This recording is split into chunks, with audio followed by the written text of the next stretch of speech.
welcome back to my channel and welcome to day 5 of Vlogmas. The Christmas top that I'm wearing today, I bought it because it looks really similar to the Tilly Journals Christmas in July freebie. This is the freebie. I have this in 3 different foils, I think. This is the gold one, but it's like words in the shape of a Christmas tree, and this top is words in the shape of a Christmas tree. Sorry, that's not like a great way to show it, but it's the top. And I've got this very cute little snowman bow. So today's video is something a little bit different from me. When I was coming up with ideas for videos for Vlogmas, I was needing ideas for part of this like goals Saturday series that I was hoping to do, and finances is something I feel I've done pretty well with in 2020, so I thought that maybe some of what I'd done, if another person heard about it, they might find it helpful. So that's why I decided to do this video. I've kind of put it as like budgeting and savings. I'm not actually going to be sharing numbers for budgeting that I've done, just to be really clear up front. If that's what you're looking for, that's not this video.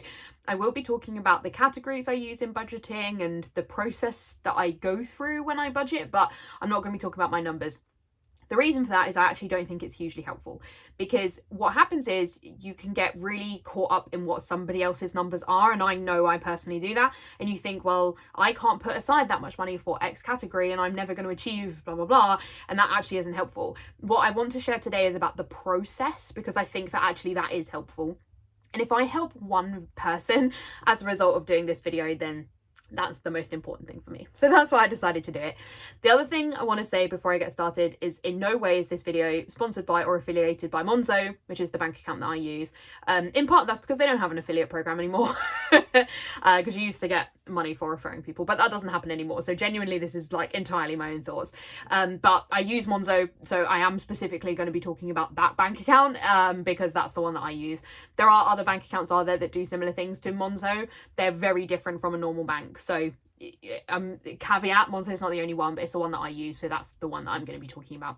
The other thing I want to say is that I have written like a guide for what I want to say in this video, because it's really different content for me and I'm worried about it getting too rambly or too all over the place. So I am going to be looking down at my laptop to make sure I'm covering my nose. I've tried to film this video so many times not doing that, but I can't really work out a setup, which means I can memorize enough of the content. Like I really could, but I have a lot of videos to film, so I don't really want to have to like memorize this several pages worth of notes for the sake of this video when I'd rather just get the content out.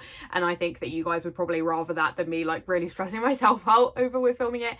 But also I can't work up a setup, which means I have the laptop somewhere that means I'm still look like I'm looking at the camera and stuff like that. So I think the best thing is for me to just film this video and hopefully you guys won't mind. So I've been with Monzo since the summer of 2019, but I only really started using it properly in 2020, and I absolutely recommend Monzo. I feel so much more in control of my finances as a result of using Monzo, and or a similar bank account if you would prefer to get something else. If you've not heard of Monzo, the way that it works, so it's an entirely online bank, and it's different to me in that the other banks that I'm with, you know, normal UK banks, and my money is just there. So, you know, my income comes in and it's just one big amount of finances, and some of them have some budgeting as part of it, but it's not kind of the same as what I was looking for.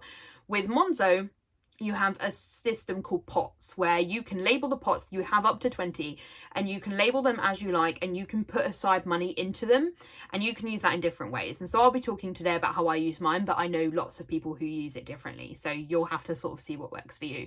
But I'll be talking about how I do it this year and then what I'm actually hoping to do with it for 2021. Some of these pots do attract interest. I don't use my pots like that because I have various ISAs that I have money in as well, and I think it would be too complicated for me to be playing into multiple places. But you can have Monzo pots set up so that you attract some interest on them, but again, I'm not going to be talking about it in this video because I don't use them for that purpose. You also have a debit card just like a normal bank, despite the fact this bank account's entirely online, so you can't go into a Monzo branch, not that we can go into any bank branches at the moment anyway, but you can't go into a branch. If you ever need help, it's done entirely online, and I have had to ask Monzo for help before. They've been incredibly helpful, so I don't have any issues with the fact that this is entirely online. And the normal debit card that you get is this amazing bright coral pink colour, so it's quite cool for us planner people, and it's just like a normal debit card, and it's a MasterCard one, so it's accepted like anywhere that I shop.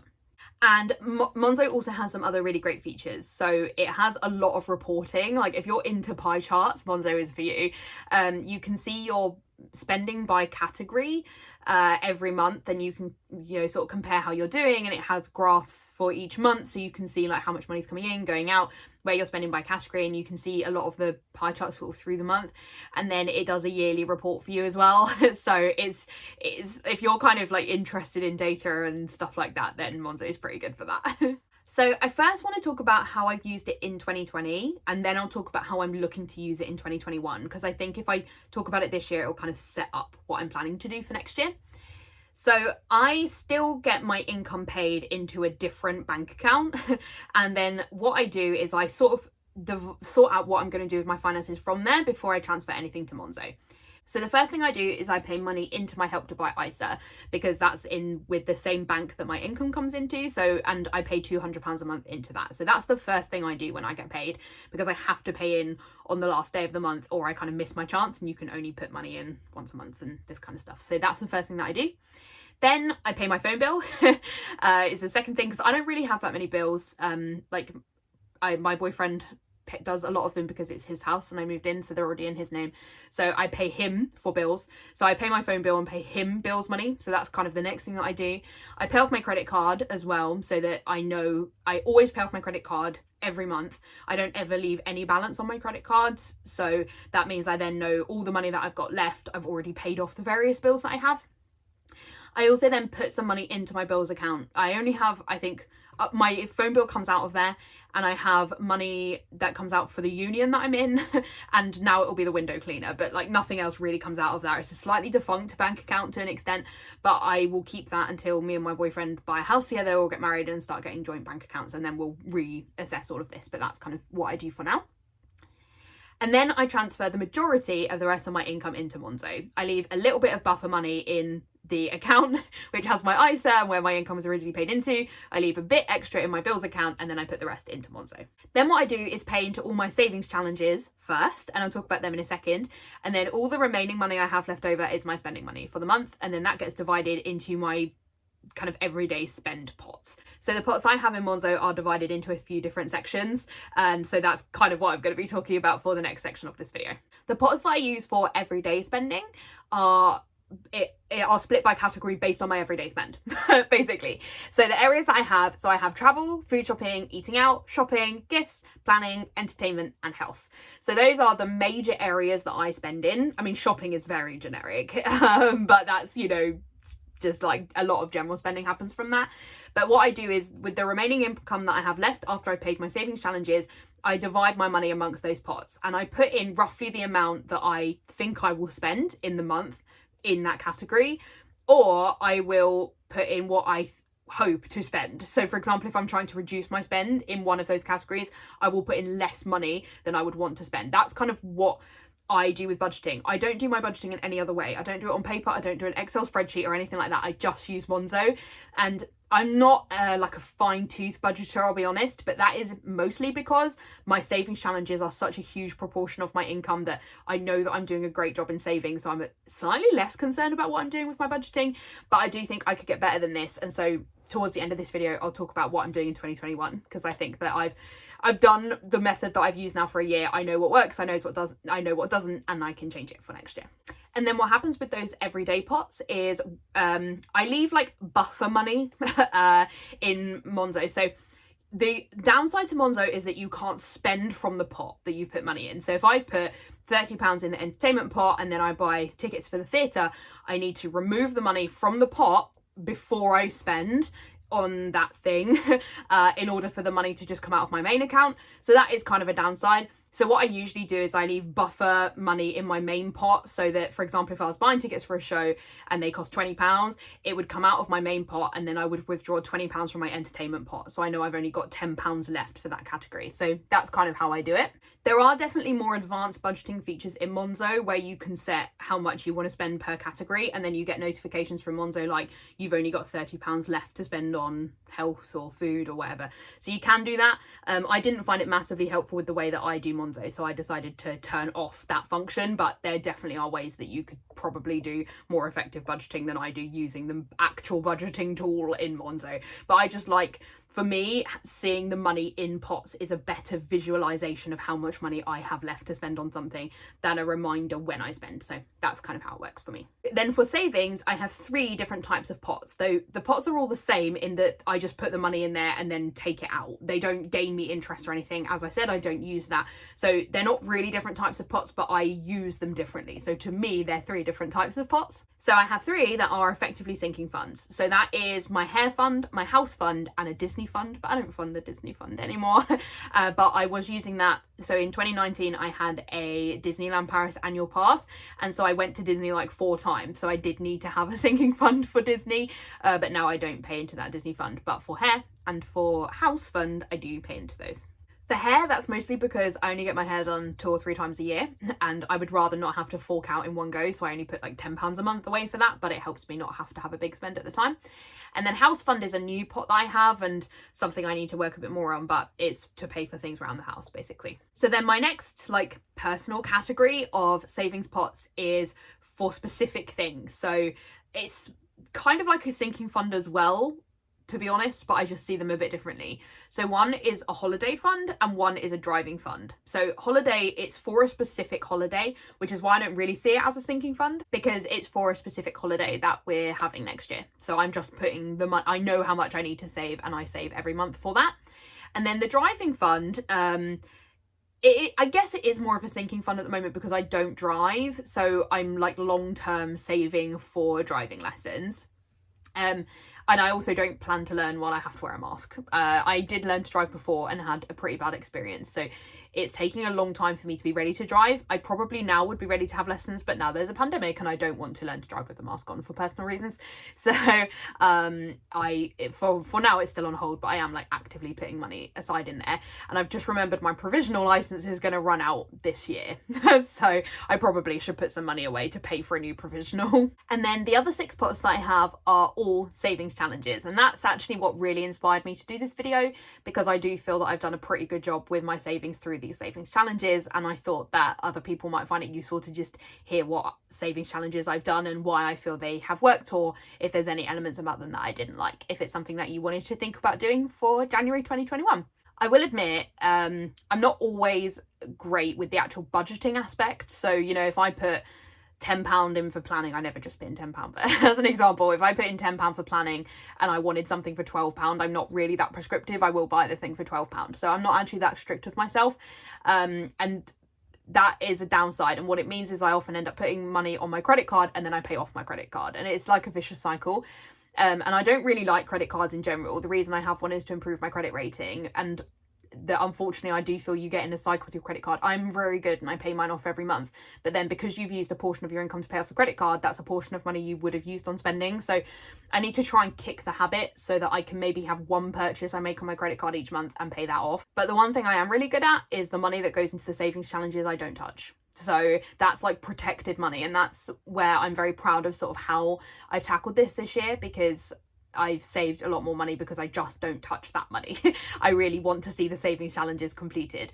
And the really good thing about savings pots in Monzo is that you can set your goal limit. So if I know how much is going to be at the end of the challenge, I put that amount and it shows you your percentage progress. So you can always see sort of how much further you've got to go.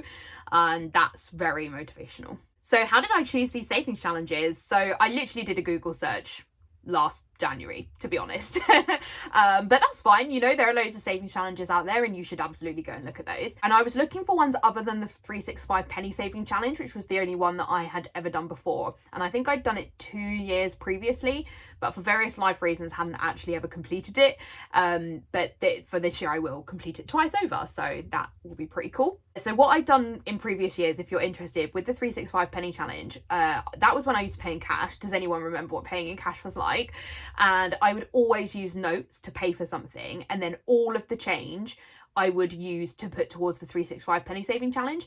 So if you haven't heard of the challenge, basically it's like on the 1st of January you save 1p, on the 2nd January you save 2p, 3rd of January you save 3p, like that, until you get to the the 31st of December, which is £3.65. And so in theory, you would put away the same amount each day, but I don't often have 1p knocking around. And, you know, when you've got to save like £1.57, it's just like oddly specific. So what I've done before, I had a sheet from My Geeky Planner where I had the 365 challenge and you could tick off every day. And I worked from £3.65 backwards. And so what I would do is if I had like £9 in change, I would tick off from £3.65, I would tick off the ones with the change, and I would sometimes have to do a random one in the collection to make up £9. I hope that makes sense. It's a bit difficult to explain, but that's what I would do. I didn't do it in order. I was just ticking random of the days off in order to make up the change that I had. And it meant I didn't repeat it, but that was how I was going to reach the 365. So that's what I'd done previously, but obviously this year we don't spend with cash anymore, we spend with card. So I just do the savings challenges, and the 365 savings challenge is a pot in Monzo. But I've tackled it a bit differently this year. So I found somebody online had just done a Google spreadsheet where they had all the amounts that you would put in for each day, but it also had the amount that you would add by month. So, you know, for February, how much did you need to add in total for all the days in February? So that's been really helpful for me, because for my savings challenges, I pay when my income comes in. I do all my savings challenges in one go, so I pay my monthly amount in one go. So I would recommend the 365 penny saving challenge as a really good way to start saving. If you've never done a savings challenge before, it's a really good one. So if you stick to it and you do it, you'll save £665 at the end of the year. And I do think it's really good because whatever way you do it, it's a relatively small amount you're saving per month. Admittedly, by December, it's a lot higher because you're having to find at least £3 and maybe probably like a little bit over £3 every day in December. And when you're also doing Christmas spending, like you maybe don't want to have it that heavy. So you do have to think about that aspect of it. And so it could be that you do it as a reverse 365 penny saving challenge. So you start with 1st of January being 365. That's a really good option as well. I've done the challenge twice this year. I did it once through one way, so like 1p, 2p, 3p. And once through the other way, £3.65, £3.64, etc. It's a leap year, so kind of ignore that aspect of it, but that's sort of how you would do it normally. So that's what I did, and but that's because I sort of knew that I had enough money to save it both ways, and I didn't really mind that I would be putting a lot of money in December. But you could also definitely do it that if you have some sort of physical thing, you can tick it off. If you've just got some leftover money in a week, you could put it in the pot and just tick off some of the days on the challenge. So there's definitely loads of different ways you could do it. But in general, I think it's a really good starting challenge.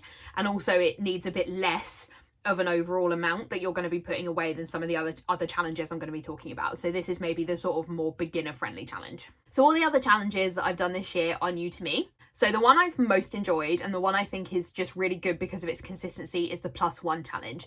So what you do is like Monday is £1, Tuesday is £2, Wednesday is £3, and then so Sunday is £7. And so every week you're putting away £28. So every month that's 112 if you're looking at there being 4 weeks in a month.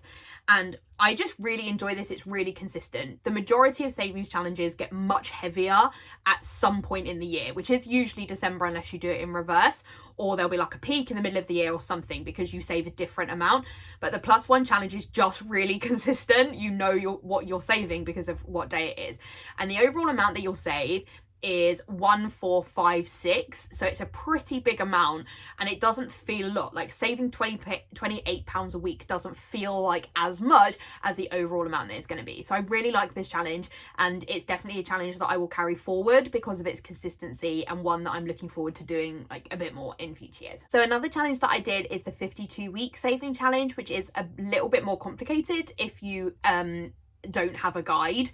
And unfortunately I didn't have a guide. You know, with the 365 challenge I had a Google spreadsheet to follow, but for the 52 weeks one I didn't have that, and so you kind of need to decide how you're going to do it. Basically with the 52 week one is £1, week 2 is £2, week 3 is £3, so you get the idea. But you just need to make sure you decide where your weeks fit, like which weeks to you count in January, and if a week half of it's in January and half of it's in February, are you going to pay in for that week in January or in February? And I didn't really realise that it was an issue until sort of halfway through the year, when I suddenly thought, oh, I don't know which weeks are going to count where, and I might be double paying or not paying enough some months. So what I've ended up doing is if the Sunday falls in the month, I pay in for that week, and if it doesn't, then it will roll over to the next month. So that's how I do it now, and I think I might need to like top it up a bit in my next paycheck for December.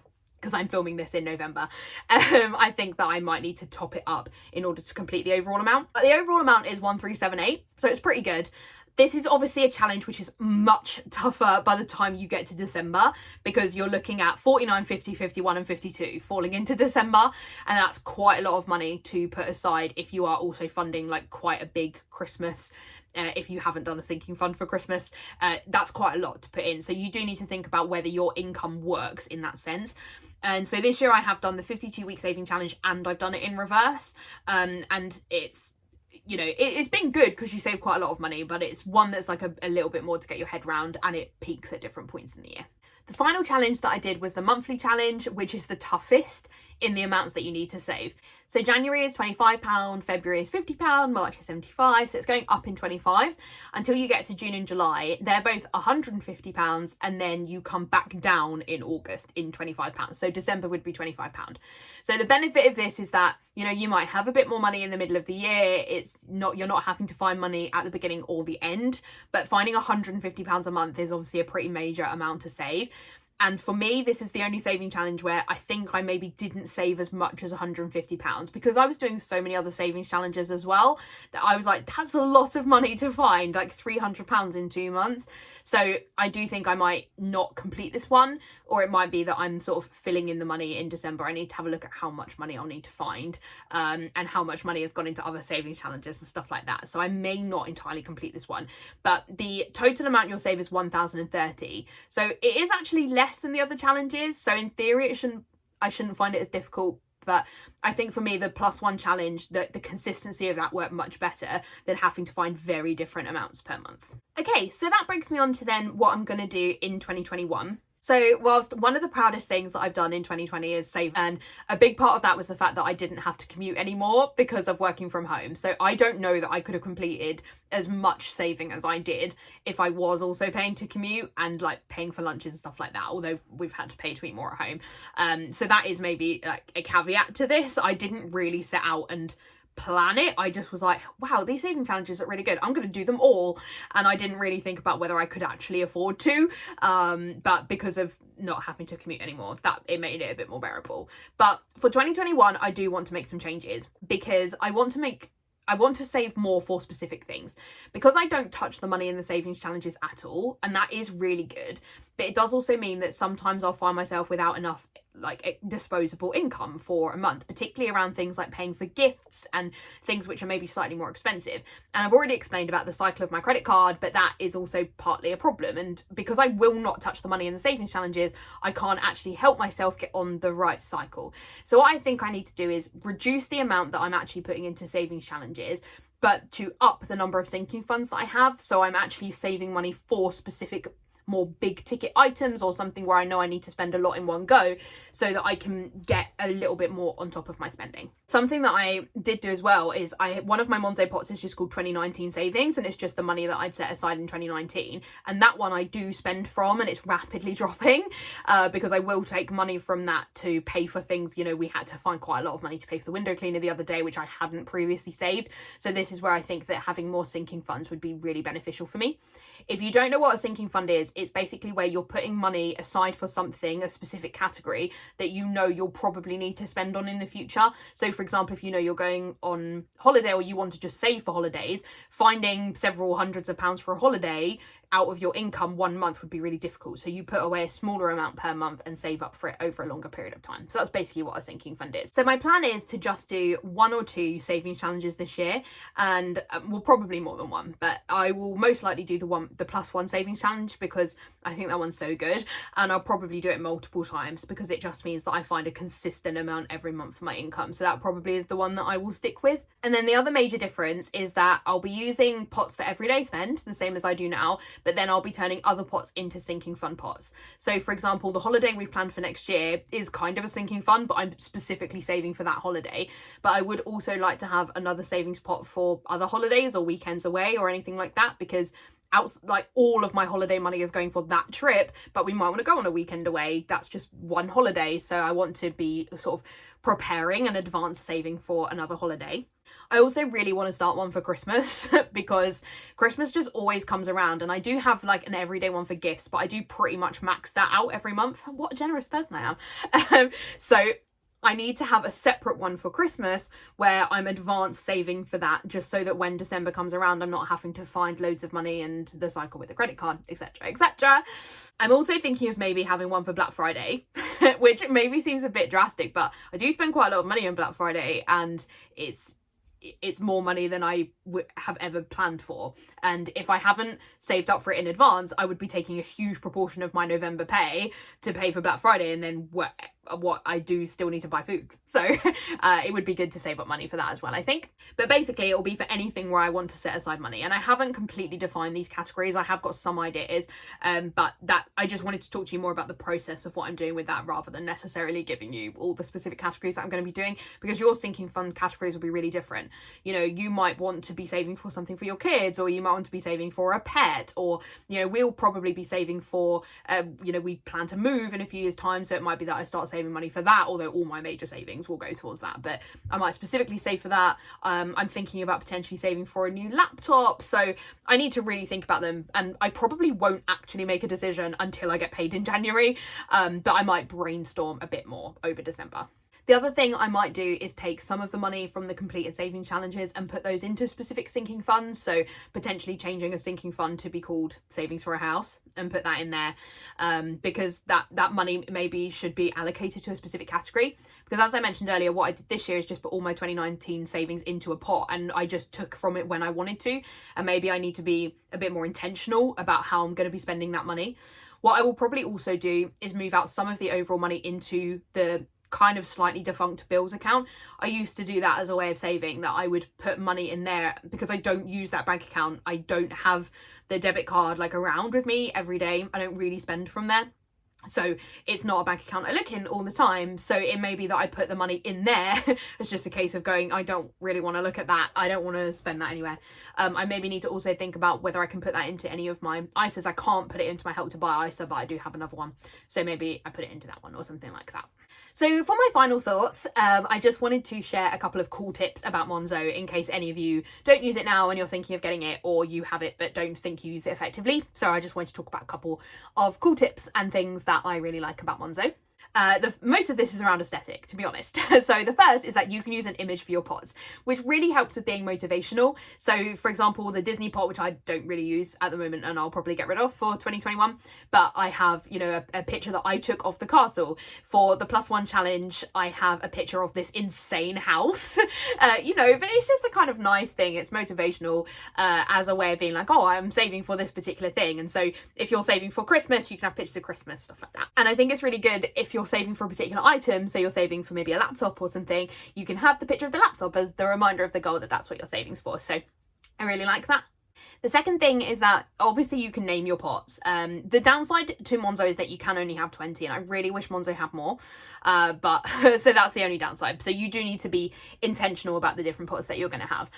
But when you name the pots, you can also use emojis if you have an emoji keyboard set up on your phone, and that was something which one of my friends has Monzo and didn't know. So when I told her, she thought that was cool. So it just makes it a little bit more fun if you can use emojis.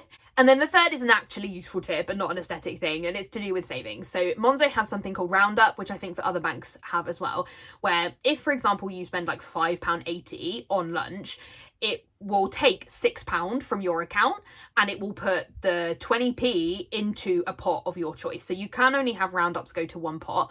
So I have them going to the holiday fund. So that's just like an extra way of helping me boost the amount that I need to save in there.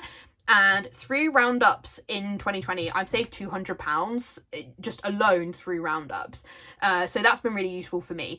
It does mean that you sort of have to remember. So if I know that I'm spending £5.80 on lunch, Monzo is going to count it as £6. So I would take £6 out of my lunches pot if I had one. So that, hopefully that gives you an idea. So I do know that it's going to take the money like that, but it just helps me to like, a saving pot grows a bit more as a result of doing Roundup. So that's a cool thing.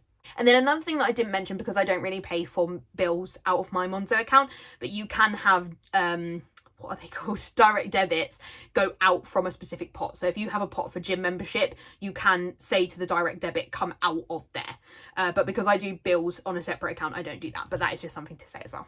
So that's it for this video. I really hope that you found it useful and it's been a bit of an insight into how I tackle my budgeting and my savings.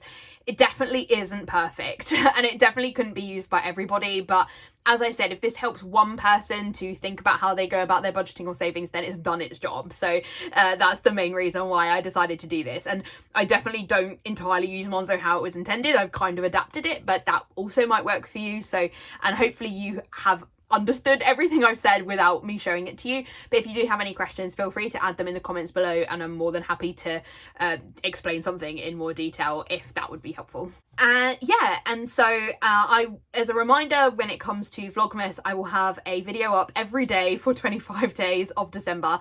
I'm filming this on the 22nd of November and it feels a lot right now that I will have 25 videos up, but I really hope that I will.